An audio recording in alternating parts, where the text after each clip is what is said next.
बोलिए सद्गुरुदेव की, भक्त मंडली की, आश्रय आनंद की। जय खोजत कल्पो गए, घटह माए सो मूर। बाड़ी गर्भ गुमान ते, ताते पड़ गयो दूर।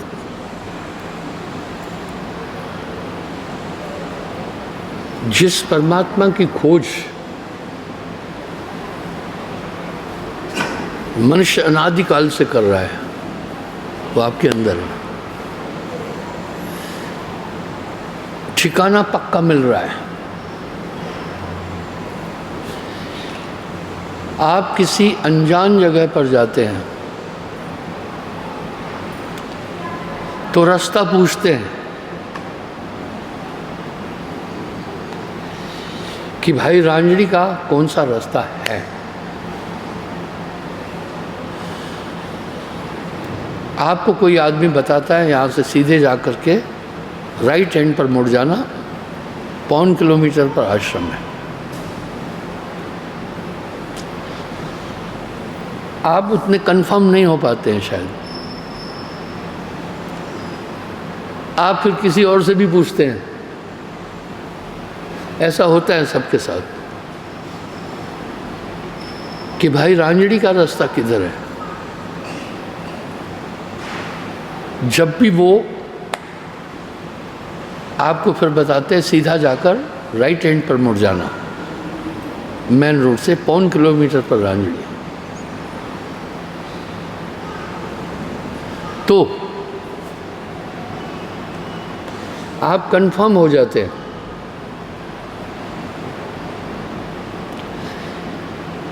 आप कंफर्म हो जाते हैं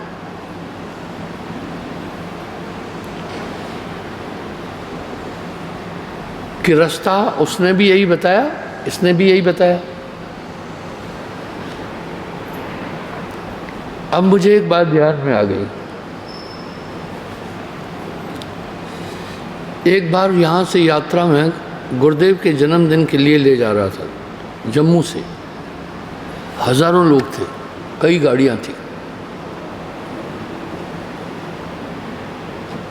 गाइड और लीडिंग मैं खुद कर रहा था। तो लखनऊ से सुल्तानपुर के लिए रास्ता मैं पूछना चाह रहा था। मैंने एक रिक्शा वाले से पूछा। रिक्शा वाले ने मुझे बोला, मैं ये प्रसंग क्यों उठा रहा हूँ वो भी आप ध्यान से सुनना, आपको समझ में आ जाएगा। बेचारा रिक्शा भी चला रहा था, साइकिल रिक्शा थी, पुरानी बात है। मुझे बोला आप यहाँ से सीधे जाओ 2 किलोमीटर पर, एक गोल चौराहा है,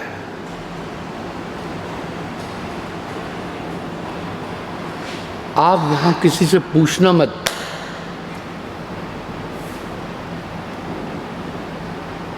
आप चौराहे से सीधा चले जाना, सुल्तानपुर का रास्ता है। चौराहा बहुत बड़ा था। मेरे दिमाग में एक बात आई कि इस आदमी ने मुझे कहा किसी से पूछना मत।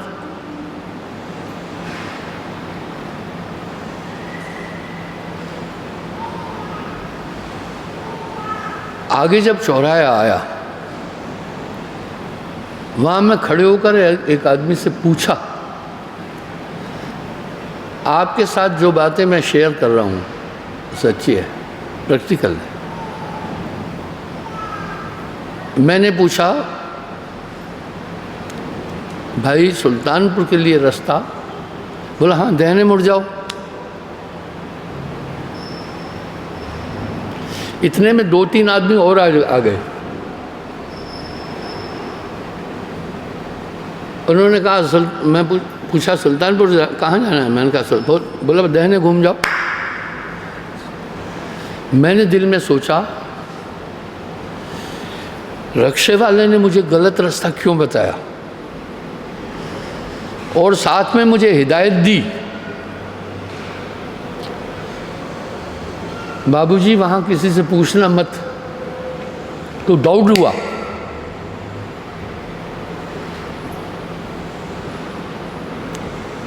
और उस चौराहे पर जब मैंने एक आदमी से पूछा, बरबस 4-5 आदमी दौड़कर मेरी गाड़ी के पास आए, कहा कहाँ जाना है? मैंने कहा सुल्तानपुर। बोला दाहिने मुड़ जाओ। मैं कंफर्म हो गया। जैसे दाहिने में मुड़ा, पुरानी बात है, रास्ता बड़ा चौड़ा था दाहिने, लेकिन 200 मीटर जाने के बाद जंगल था। ओह, मैंने गाड़ी मोड़ी।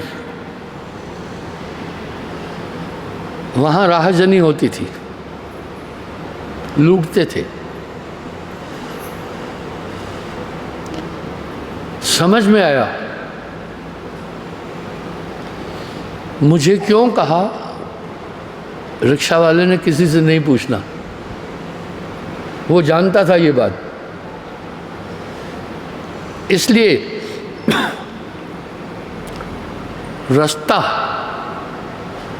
बताने के साथ रिक्शा वाले ने हिदायत दी, वहाँ किसी से मत पूछना।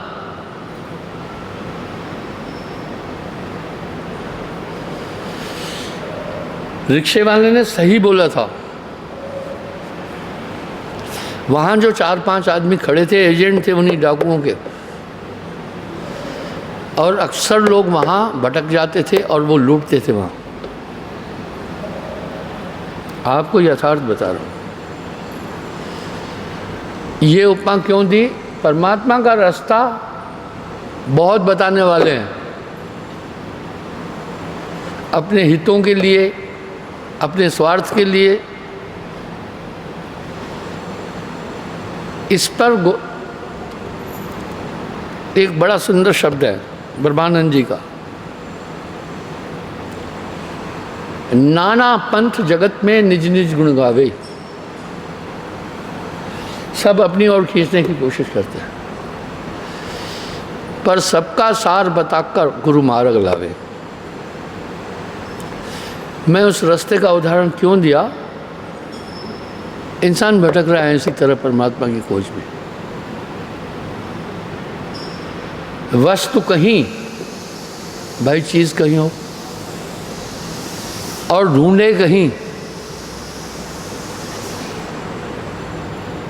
वस्तु कहीं, ढूंढे कहीं, कहमित आवे हाथ।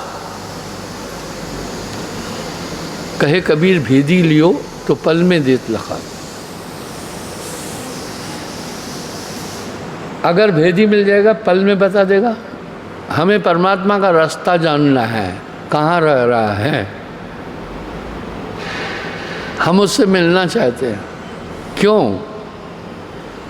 सबके अंदर एक उत्कंठा है, एक आकांक्षा है ईश्वर की प्राप्ति का। हम उसे क्यों प्राप्त करना चाहते हैं? वो हमारा अधिष्ठ है। चाहे जो परमात्मा के अस्तित्व को नहीं मानता है, वो भी सृजन की स्थिति देखकर ये ज़रूर सोचने के लिए मजबूर होता होगा, ये संसार किसी ने बनाया है। इसी तरह परमात्मा का गलत रास्ता बताने वाले बहुत मिल जाएंगे। यहाँ साहब ने अपेक्ष किया, वस्तु कहीं, ढूंढे कहीं, कहमिद आवे हाथ। चीज़ कहीं हो, हम ढूंढे कहीं, नहीं मिल सकते। ठीक वैसे ही होगा। कस्तूरी कुंडल बसे। कुंडल नाभि को कहते हैं, कुंडली भी कहते हैं। कस्तूरी कुंडल बसे, मृग खोजे बनमा है। ऐसे घट घट साइयाँ मूरख जानत ना है। मृगा की नाभि में कस्तूरी है, कस्तूरी की खुशबू लाजवाब है। मैं जानता हूँ कस्तूरी को, लाख रुपए में तोला भी नहीं मिलेगी असली कस्तूरी। एक महात्मा था, मेरा सत्संगी था, नेपाल की रानी का इलाज किया था। कस्तूरी दुर्लभ है, वो कस्तूरी उस महात्मा को दे दी थी। खुश होकर रानी ने, रानी को तकलीफ थी, बीमार थी, काफ़ी इलाज किया था, स्वस्थ लाभ नहीं मिला। महात्मा ने जब इलाज किया तो रानी बड़ी खुश हो गई। उन्होंने उसे दो चीज़ दी,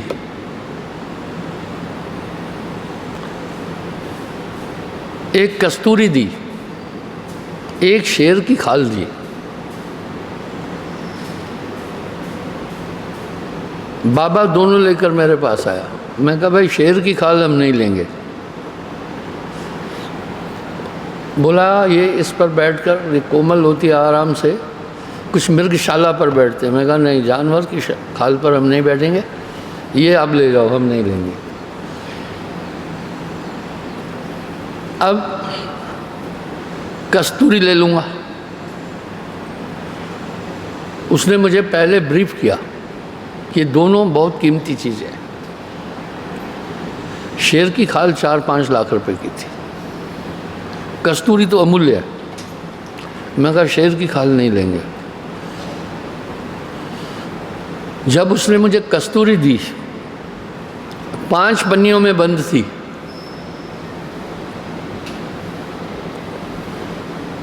महात्मा ने मुझे एक हिदायत दी, इसको डायरेक्ट नहीं सूंघना,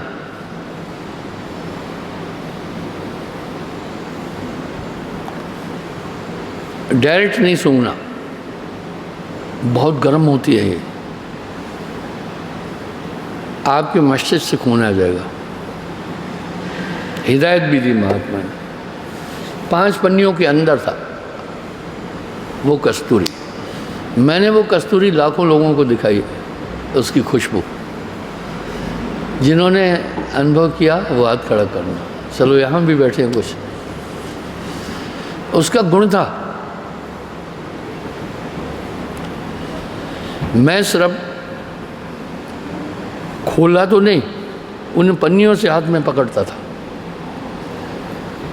पन्नियाँ ही किसी एक आदमी को बुलाकर मैं कहता था मेरे हाथ को अब छुओ। उसके हाथ में भी खुशबू होती थी, मैं अपने हाथ से यूँ करता था, वो खुशबू बड़ी दूर तक पहुँचती थी। उस आदमी को मैंने कहा तुम अपना हाथ दूसरे से टच करो। जिस से टच कर रहा था खुशबू उसमें पहुँचती थी, इतनी फास्ट है। हालांकि बाज़ार में आप जितने परफ्यूम लेते हैं वो सब बहुत हानिकारक हैं, because a little quantity of the alcohol is contained in scent. उस सेंट के अंदर अल्कोहल भी है। इसलिए सबसे पहले अमेरिका और ब्रिटेन में कानून बनाया कि पायलट कभी भी सेंट नहीं लगाएगा। अल्कोहल खुशबू के साथ उड़ेगा, वो दिमाग पर असर डालेगा। बाद में अभी वहाँ रूल बना कोई भी पैसेंजर भी सेंट नहीं लगा सकता। पर सेंट 2 अच्छी है, एक कस्तूरी पर दुर्लभ है, दूसरा चंदन का तेल। इसमें कोई अल्कोहल कंटेंट नहीं है, चंदन की खुशबू। खैर आइए, इस तरह दुनिया में काफ़ी खुशबू देखी, कस्तूरी जैसी महक नहीं गई। पर कस्तूरी रहती है मृगा की नाभि में और खोजता है बूटी बूटी बूटी बूटी। कस्तूरी कुंडल बसे, मृग खोजे बन माए, पूरी उम्र उसकी खोज करता है।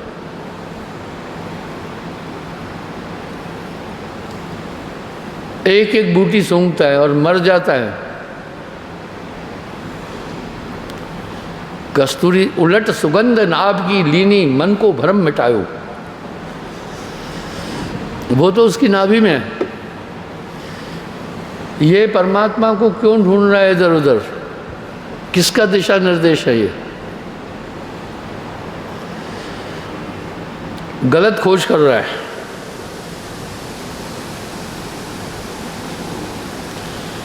ये इंसान गलत खोज कर रहा है।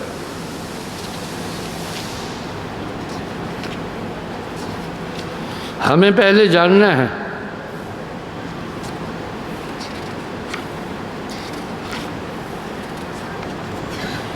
प्रभु हैं कहाँ। यहाँ साहब ने एक तंज कसा है बड़ा ज़बरदस्त। वस्तु कहीं, ढूंढे कहीं, कहविद आवे हाथ, कहे कबीर भेदी लिया तो पल में देत लखात। उदाहरण के लिए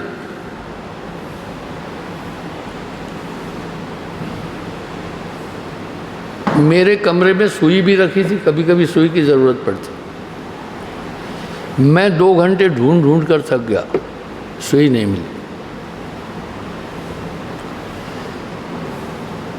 सेवादार ने बताया क्या ढूंढ रहे हो? मैंने कहा सुई। वो 1 सेकंड में सुई उठा कर दे दिया। मुझे 2 घंटे में ढूंढने पर भी सुई नहीं मिली। अब साहब क्या बोल रहे हैं?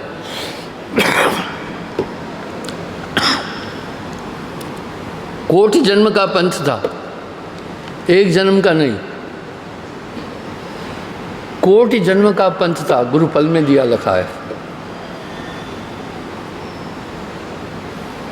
वस्तु कहीं, ढूंढे कहीं, कहविद आवे हाथ, कहे कबीर भेदी लियो तो पल में देत लखात। इसीलिए साहब ने एक शब्द में इनका निराकरण किया है। प्रसंग में ये बड़ा सटीक शब्द है। तू मोको कहाँ ढूंढे रे बंदे, मैं तो तेरे पास में।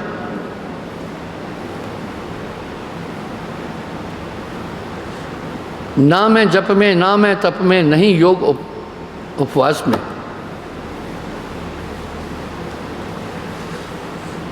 क्रिया कर्म में मैं ना रहता, नहीं पिंड ब्रह्मांड में।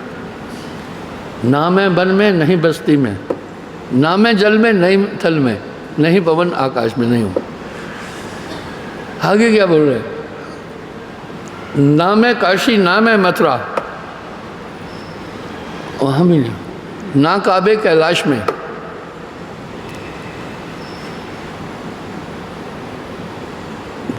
ना मैं वन में, ना बस्ती में, जंगल में भी नहीं हूँ, बस्ती में भी नहीं हूँ। भंवर गुफा में मैं ना रहता, मैं वहाँ भी नहीं हूँ। कहाँ है फिर? कहत कबीर सुनो भाई साधो, मैं तो तेरे साथ में। कहाँ हो? सांस में, साथ में, हर श्वासों की श्वास में। वाह, क्या कह रहे? कहत कबीर सुनो भाई साधो, मैं तो तेरे साथ में, कहाँ? हर श्वासों की श्वास में। इस श्वास पर आगे बात करूंगा। श्वास में पारस है।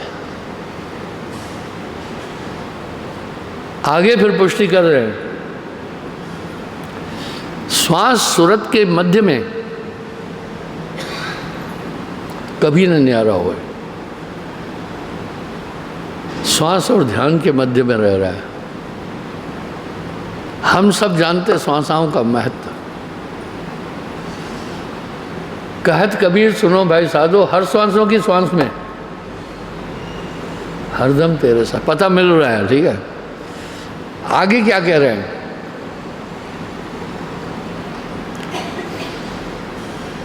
बिन सदगुरु पावे नहीं, खोजत खोजत जन्म सरावे, बिन सदगुरु ना ही पाई। यहां सदगुरु शब्द आ गया। कह रहे खोजते खोजते जिंदगी गुम भी कर देगा, नहीं मिलेगी जब तक पूर्ण गुरु नहीं मिलेगा। जैसे दूध दूध दधि माखन, बिन मत भेद न घी का।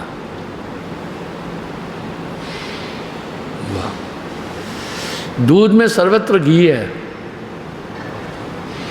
विधि नहीं जानते हो, कभी नहीं बना सकोगे। मेरे पास एक माता रामनगर से कलाड़ी लाई। जब मैं वहाँ जाता हूँ मुझे कलाड़ी देते हैं। कलाड़ी आदमी ने दूध से कई व्यंजन बनाए। खोआ बनाया, बर्फी बनाई, रबड़ी बनाई, घी बनाया, मलाई बनाई, आइसक्रीम बनाई। रामनगर एडवांस है इसमें। पूरी दुनिया को रामनगर ने गोलगप्पे दिए। पहाड़ी एरिया है। तो माता ने से मैंने पूछा, जब मैंने खाया तो खटमिठी थी। अब क्या था, इसमें दूध का दोष काट दिया था। कलाड़ी बनाने से दूध की भारीपन कम हो जाता है। मैंने माता से पूछा, मैंने कहा ये बनती कैसे है? बोला दूध से बनती है।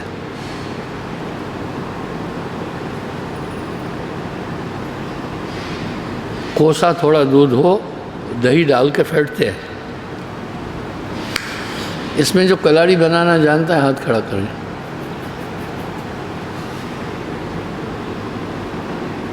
कोई नहीं जानता है। मैंने कहा चलो अपन भी बनाते हैं।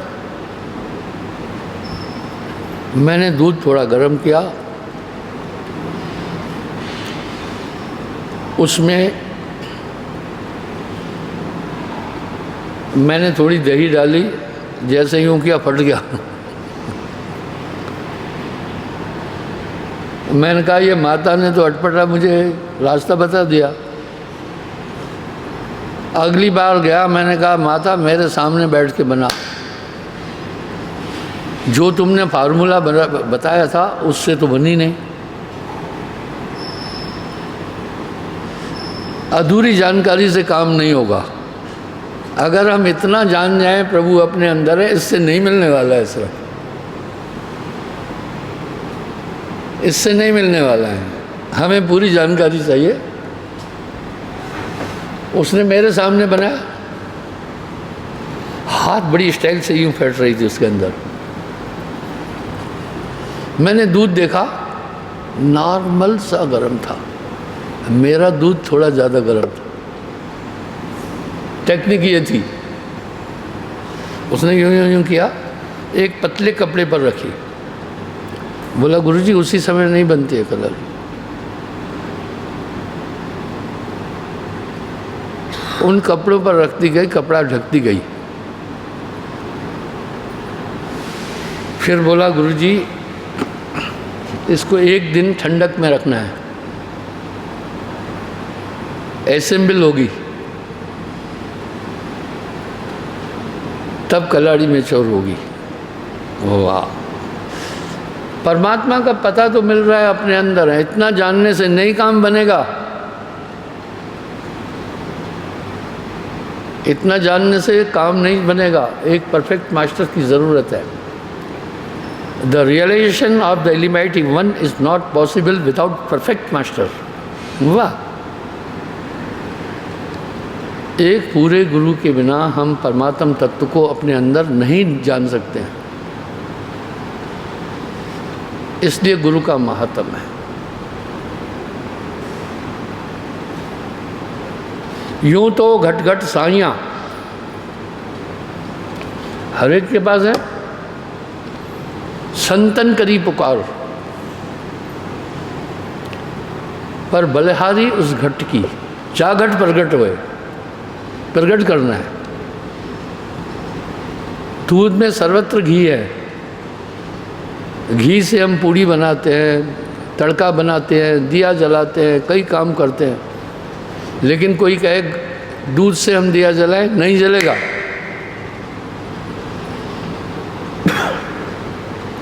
इसलिए साहब एक बात कह रहे हैं, यूं तो घट घट साइयाँ संतन करी पुकार, पर बलिहारी व घट की जागट प्रगट हुए। इसे प्रगट करने का सूत्र एक पूर्ण गुरु देगा, अन्यथा हम उसको प्राप्त नहीं कर सकते। मैंने दो चीज़ बताई, आप इस पर चिंतन करना। पहले, परमात्मा कहाँ है ये बताया, प्रमाण दिया, यही वेद भी कह रहे हैं आत्मांति ईश्वर है, यही श्रीमद् गीता में वासुदेव अर्जुन ने भी कहा, यही रामायण भी तो बोल रही है, अस प्रभु अछत हृदय अविकारी, ब्रह्मवश जीव फिरत दुखारी। यही बात संतों ने भी कही, अपने अंदर है, तो हम फिर क्यों भटक रहे हैं, क्यों भटकता फिर रहा है। तू तलाशे यार में, रास्ता शाहरग में है दिलबर पे जाने के लिए। कैसे मिलेगा रास्ता, मुर्शिदे कामिल से मिल, सिद्क और सबूरी से तकी, वह तुझे देगा फहम शाहरग में जाने के लिए। शाहरग चश्मना को कहते हैं उर्दू में, फहम भेद को कहते हैं। वो तुझे देगा फहम भेद शाहरग में जाने के लिए। इस तरह एक आंतरिक गुरु की ज़रूरत पड़ेगी जो यथार्थ में उसको जानने वाला है। आपको तैरना वही सिखा सकता है जो खुद तैरना जानता है।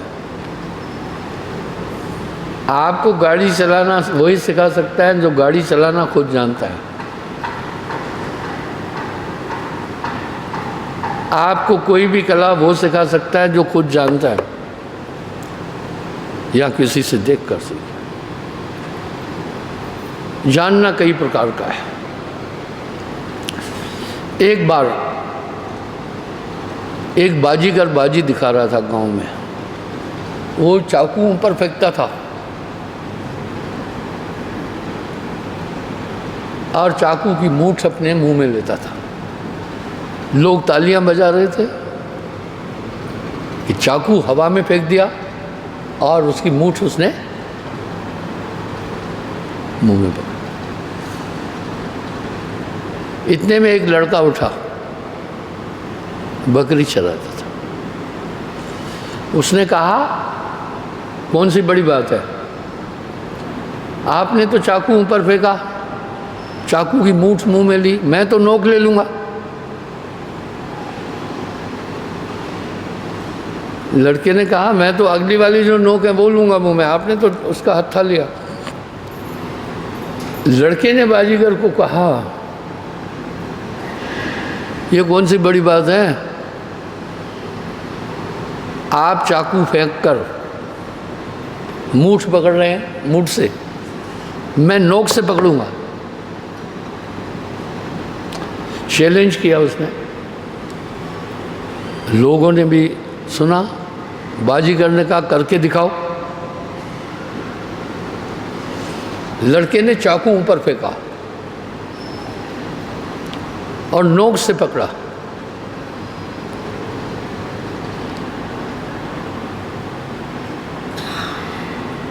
लड़के ने चाकू ऊपर फेंका और नोक से पकड़ लिया। वाह, सबने जमकर तालियां बजाई, क्या कला है।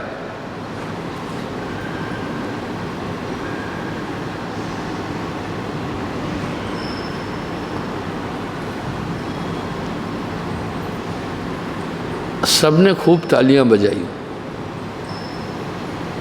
क्या कला है।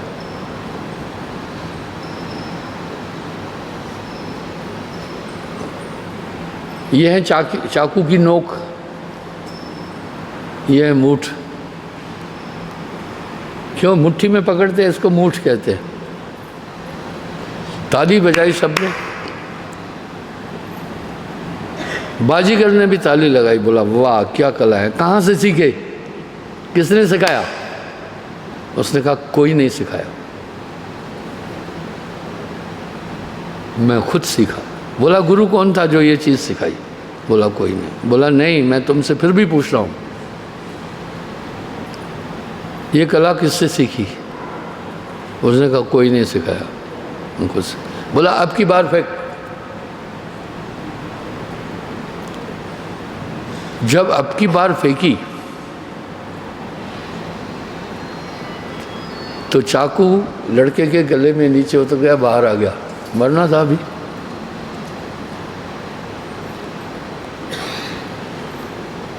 बाजीगर ने बोला अभी भी सच बता, अब तो तू बचेगा नहीं। ये कला कहाँ से सीखी? उसने कहा मैं बकरी चरा रहा था, एक बगुले ने मछली को पकड़ा और ऊपर से छोड़ता था और जल्दी आकर के उसको मुंह से पकड़ता था, नहीं तो मछली काटेगी। बोला ओ तेरा गुरु तो बगुला था, गुरु को नकारना नहीं है। रामायण में यहाँ तक कह दिया गुरु निंदक, गुरु की निंदा करने वाला विरंच किम होई, विरंच कहते हैं ब्रह्मा क्यों नहीं हो, उसका मुख देखो जन कोई। बोला आपके गुरु की निंदा करने वाला चाहे ब्रह्मा है उसका मुख नहीं देखना, नकारना नहीं। चलो इस प्रकार से बिन सद्गुरु पावे नहीं कोई कोटन करे उपाय। उस परमात्म तत्व की प्राप्ति बिना एक अदद गुरु के नहीं हो सकती। तुलसी बिना कर्म किसी मुर्शिद रसीद के, राहे निजात दूर है उस पार देखना। इसमें कोई दो राय ही नहीं है कि वो सबके अंदर है। यही तो वेद भी कह रहा है, यही तो योगावशिष्ट भी कह रहा है, यही तो संत भी कह रहे हैं, यही तो श्रीमद् गीता भी कह रही है, यही तो संतों ने भी कहा। लेकिन हमें बाज के भटकते सिद्ध नाही, भ्रमता योनि पूरी करे। यानी इस तरह आदमी पूरी जिंदगी परमात्मा की खोज में मानव तन खत्म कर देता है, पर हैं आपके अंदर। यहाँ साहब एक शब्द और कह रहे हैं, कुंजी बताए दूं मैं ताला खुलन की, करो रे जतन सखी साहेब मिलन की। क्षमा चाहता हूँ, समय हो रहा है, कल फिर मैं हाजिर हूँगा।